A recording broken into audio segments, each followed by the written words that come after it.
ng Guimaras. Nakataas din po ang wind signal number 1 sa ilang bahagi naman ng Mindanao. Kasama po dyan ang Surigao del Norte, kabilang din ang Siargao at Bukas Grande Islands, Dinagat Islands, northern portion ng Surigao del Sur, northern portion ng Agusan del Norte at pati na rin sa Camiguina. Sa mga nabanggit na lugar, posible pa rin pong maranasan yung malakas sa bugso ng hangin na may kasamang mga pag-ulan.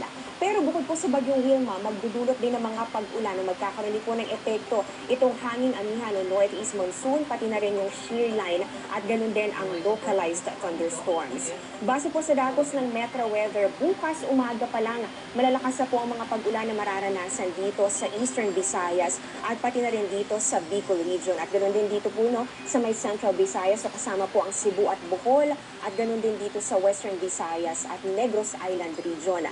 Magpapatuloy po yan sa hapon at mabababad sa mga matitinding buhos ng ulan ang malaking bahagi ng Visayas at ganun din ang Bicol Region. Ibig sabihin po nito, mataas din ang banta ng mga pagbaha o pagguho ng lupa.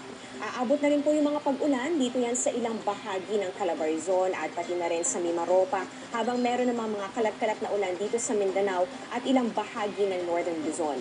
Linggo ng umaga, may malawakang mga pag-ulan dito sa may bahagi po ng Southern Luzon at Western Visayas. Posible rin yung mga malalakas sa pag-ulan sa Northern at sa Central Luzon. At inaasahan naman po natin, linggo ng hapon, magpapatuloy pa rin ang mga pag-ulan sa malaking bahagi po ng ating bansa. May mga matitinding buhos ng ulan dito yan sa Cagayan Valley, pati na rin sa Central Luzon at Cordillera Region. Sa Metro Manila, may chance rin po ng ulan this weekend, lalong-lalo na bandang tanghali o hapon. At pwede pong maulit sa gabi, kaya kung may lakad po kayo, huwag pa rin kalimutang magdala ng payong. Yan muna ang latest sa ating panahon. Ako po si Amor La Rosa para sa GMA Integrated News Weather Center. Maasahan anuman ang panahon.